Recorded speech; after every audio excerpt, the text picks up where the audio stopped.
Bom, pessoal, então vamos lá. 3C aula 6, sistemas lineares e regra de Cramer. Vamos ver o que vocês vão lembrando aí sobre sistemas lineares, né? A primeira ideia que ele comenta com a gente aqui, então, são sobre as equações lineares, né? São equações que elas não vão ter expoentes nas suas incógnitas, né? Sempre as incógnitas vão estar só x, y. Nunca vai ter x elevado a 1, x elevado a 2, por exemplo. Olha, isso aqui não é equação linear, porque o x está ao quadrado, tá? Aqui, ó. Essa não é equação linear, porque o x está ao quadrado. Essa não é equação linear, porque x está multiplicando. Essa não é por causa da raiz. Essa não é por causa do denominador, tá? Então, aqui a gente tem exemplos de equações que não são equações lineares. Aqui sim, todas são. Aqui tem a fração, mas não é a incógnita que está no denominador. Aqui não é a incógnita que está na raiz, ok? Então, são essas situações aí. Bom, é importante a gente lembrar algumas coisas. Esse tipo de equação que ele comenta aqui, né, tem infinitas soluções, porque os coeficientes das incógnitas são zero. Então, ela fica uma coisa indeterminada, né? 0x, 0x2, 0x3 igual a zero, né? É uma indeterminação também, então acaba tendo infinitas soluções, né? Se eu tenho um tanto de zero nas incógnitas, 0x1, 0x2, 0y, 0z, né? Tudo zero de cá. Então, se tem tudo zero de cá, eu vou zerar aqui. Igual a b, que não é zero, o que acontece? Quando é que zero é igual a um outro número qualquer que não é zero? Então, nesse caso, não tem solução, tá? A gente vai comentar disso depois no sistema também. Aqui.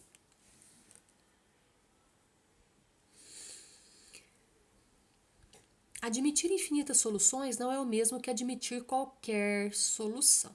Isso é muito importante, tá? Infinitas soluções não é qualquer solução, ok? Sobre conjunto solução, o que significa? São os valores, também chamado de conjunto verdade, né? É um conjunto formado pelos valores das incógnitas. Não, então, se eu acho que x é 2, y é 3, então o conjunto de solução é 2 e 3, ok? Conjunto de solução, então, é o conjunto formado, porque tem exercício que te dá o conjunto de solução e pede para você verificar. O que você vai fazer? Substituir as incógnitas por aqueles valores, ok? Então, vamos lá, página 13. A gente já começa a falar de sistemas lineares. Então, os sistemas lineares, ele pode ser de vários formatos, né? Aqui ele tem duas equações, duas incógnitas, duas equações, três incógnitas, 3 e 3, né? Aqui ele tem 4 incógnitas, tá vendo? Mas só 3 equações. Então, aqui fica mais complicado de achar solução nesse tipo de problema, ok? Para resolver, eu sempre preciso ter um número de equações pelo menos igual ao número de incógnitas, né? Se tiver mais equações que incógnitas, tudo bem. Mas se tiver menos equações que incógnitas, aí fica complicado de achar a solução. Muitas vezes a gente nem consegue resolver, ok? Bom, e a solução do sistema linear? A solução do sistema linear, a gente pode resolver ele de duas formas, tá? Pela regra de Cramer ou pelo escalonamento, ok? O primeiro que a gente vai ver é a regra de Cramer. Escalonamento é a próxima aula lá. E a gente tem que lembrar disso aqui. Lembra do sistema? Sistema determinado, indeterminado e impossível. Também pode ser chamado de incompatível, tá? Impossível ou incompatível. No caso dele ser determinado, ele tem uma única solução. Quando ele for indeterminado, infinitas soluções, por isso que eu indetermino. Ele é possível, porque ele tem soluções. Mas como ele tem infinitas soluções, eu não consigo determiná-las, porque são infinitas. Então, por isso que ele é chamado de indeterminado, ok? Agora, quando ele é impossível mesmo, ele não tem solução, tá? Conjunto solução é um conjunto vazio, ok? Bom, então, gente, eu não vou utilizar aqui o método da apostila para explicar a forma que a apostila faz, porque são, né, formas longas que vai complicando muito, então eu vou resolver com vocês de uma forma mais prática um pouquinho os exercícios aqui, ok? Bom, então o primeiro exercício aí ele fala o seguinte: se o sistema linear for resolvido pela regra de Cramer, o valor de x será dado por uma fração cujo denominador vale. E aí agora a gente vai ver o seguinte. O que é a regra de Cramer? A regra de Cramer é quando eu faço o seguinte. Para eu achar o valor de x, y e qualquer outra incógnita, né? A gente faz que x é igual a dx sobre d.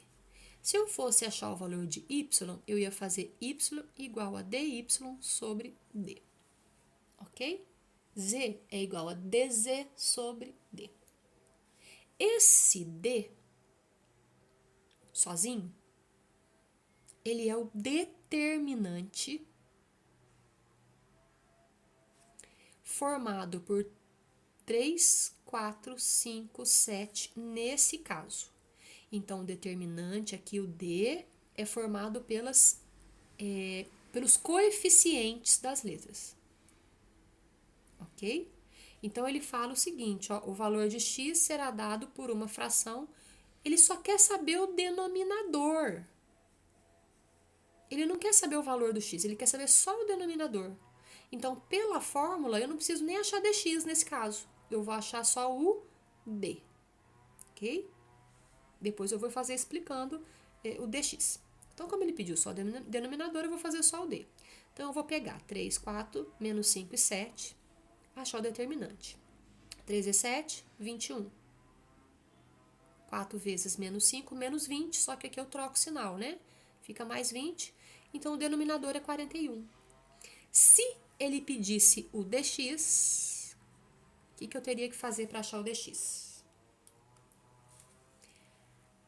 Os termos independentes 12 e 19 viriam aqui para o lugar de 3 e 4, que são os coeficientes do x. Então, eu colocaria aqui o 12, o 19, menos 5 e 7.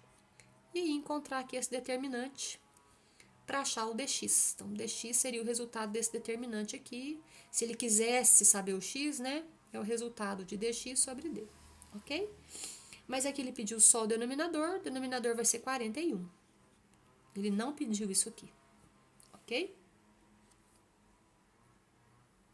Qualquer dúvida nesse exercício, é só me perguntar lá no WhatsApp ou na aula de quinta-feira que a gente vai estar online que a gente esclarece, tá bom?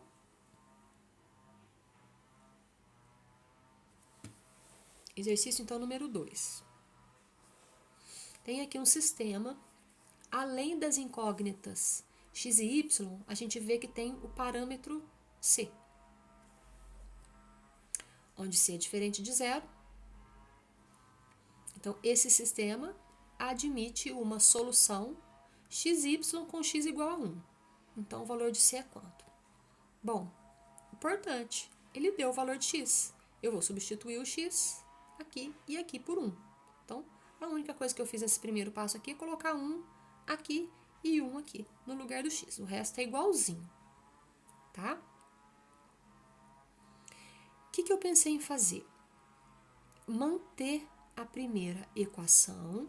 A única coisa foi multiplicar aqui termo a termo, y vezes c, y vezes 1. Aqui eu isolei o y.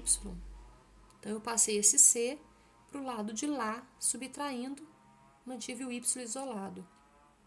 E aí, esse resultado de y aqui, eu substituí na de cima, ok? Então, isolei o y e substituí aqui. Então, aqui ficou C que multiplica menos 1 menos C, olha lá, mais Y, mais esse valor aqui, menos 1 menos C. Esse 1 aqui, repetido, igual a 0 repetido. Bom, aqui multiplica termo a termo, né? Menos C ao quadrado, repete menos 1 menos C. Cortei menos 1 com mais 1, coloquei em ordem aqui uma equação de segundo grau. Troquei o sinal, menos C com menos C, menos 2C, né? Troquei o sinal dela. Eu resolvi colocando C em evidência, aqui. Coloquei C em evidência.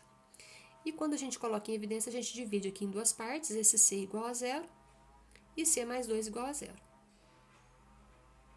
Como aqui em cima ele já tinha falado que C é diferente de 0, então não serve C igual a 0. Aí significa o quê? Que C mais 2 igual a 0. Pode resolver aqui por delta, que se estiver achando confuso, faz por delta, né? Coloca em evidência, a primeira parte igual a 0, a segunda parte igual a 0. Passo o 2 para lá, C igual a menos 2, alternativa D. Ok? Então, qualquer dúvida, a gente esclarece depois, se precisar.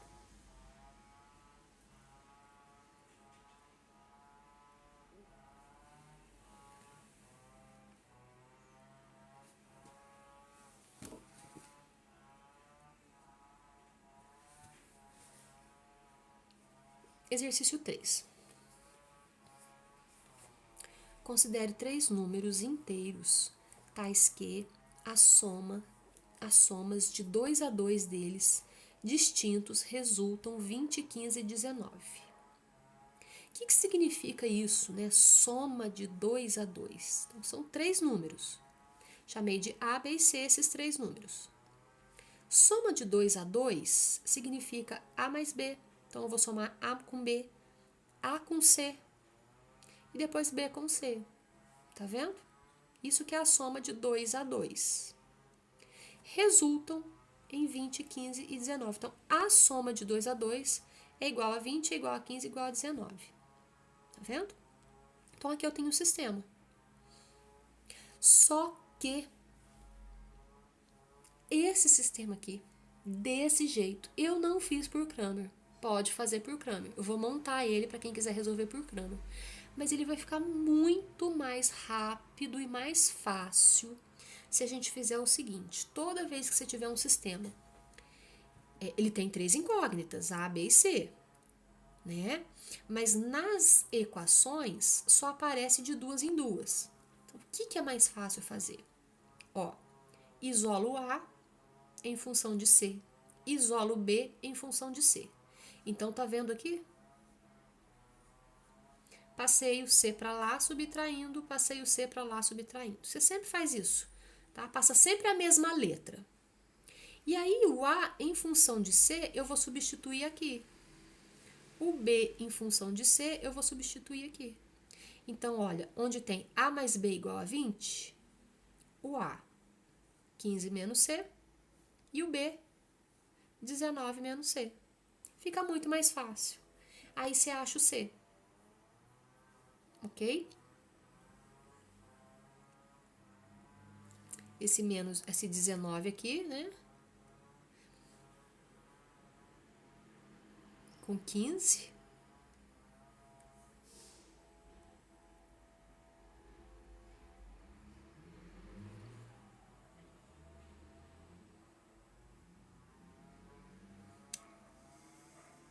Vai dar 34, né? Passa para lá subtraindo. Ok? Achamos o C igual a 7.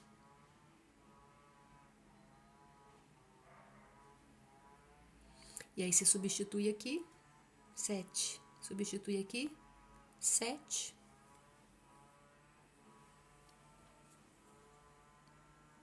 Vai achar os valores. 15 tira 7. É o valor de A, de B e de C. Só que eu acho que eu tirei errado aqui. Aqui que eu errei, ó. Eu tô fazendo confusões aqui, né? Então, aqui, ó, A, B e C.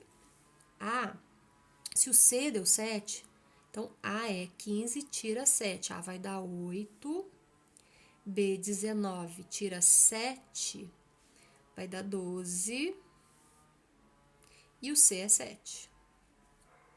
A diferença entre o maior e o menor deles. Ah, não ia fazer diferença mesmo, né? A diferença entre o maior e o menor. Acho que é por isso que eu não prestei atenção aqui. A diferença entre o maior e o menor, independente se é A, B, C, né?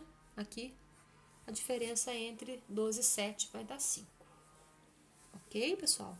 Então, qualquer dúvida a gente tira na sala depois, porque ele não tem mais exercícios, né? Eu não vou avançando muito com as aulas. Eu vou deixar vocês praticarem um pouquinho, depois a gente tira dúvida quando precisar. Vocês ainda estão sem apostila, né? Então a gente vai tirando dúvidas depois, tá?